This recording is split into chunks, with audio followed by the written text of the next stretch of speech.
What's up guys, I'm Zain and today I'm going to show you how to use Flux AI. Now first thing you should do is to simply open your browser. Then what you should do is to simply type here glyph Flux AI. Then it will show you many options. What you should do right now is to simply choose this one right here, then tap on it and it will show you this page right here. And now we have to sign in or create an email on Flux, or you can simply sign in using your Google or Discord. And now after signing in, you will be able to do some edits on these photos or even create your own one. But let's say that you want to hide your photos that you generate. You do not want them to be visible for all people like that. What you should do is simply go and click on build right here. Then it will show you this page. Now click on this plus sign. It will make you add a block. First, you will add the text input. Then here you can simply change the name of this one right here. This is where we are actually going to type our prompt. So here we will type prompt. Then here you can simply type whatever thing that you want. Now I'm gonna edit this one also and type here write your prompt. Then I'm gonna click on the plus sign again and add another block for the image generator.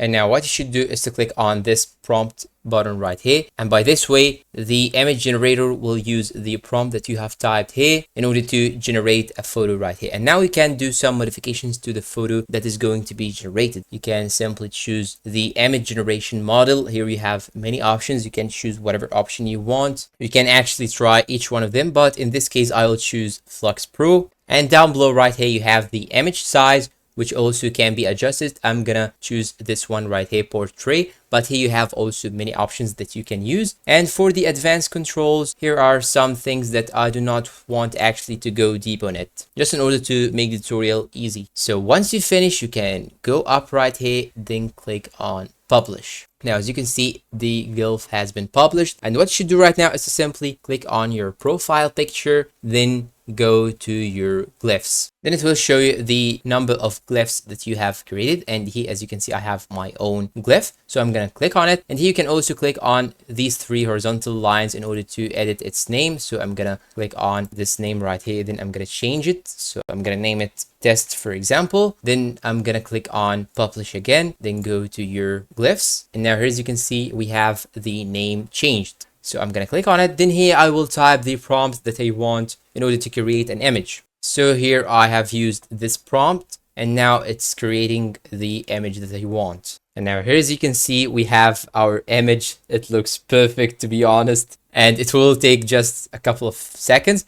But now let's say that you do not want anyone to get access to this picture right here. Let's say that you need to use it in a project or in a design that you don't want actually anyone to use it after you. So you can simply click on these three dots, then click on share, and you can share it yourself on WhatsApp, Telegram, or you can simply double click on it, then save the image or download it by using this button right here. And by this way, you will have the image on your PC. Then after that, you can simply click on these three horizontal dots and delete your glyph or the photo that you have created with your glyph. And that's all for today. This is how you actually use Flux AI. If you find this video helpful, please don't forget to support us with like, subscribe, comment, share, and see you in a new video.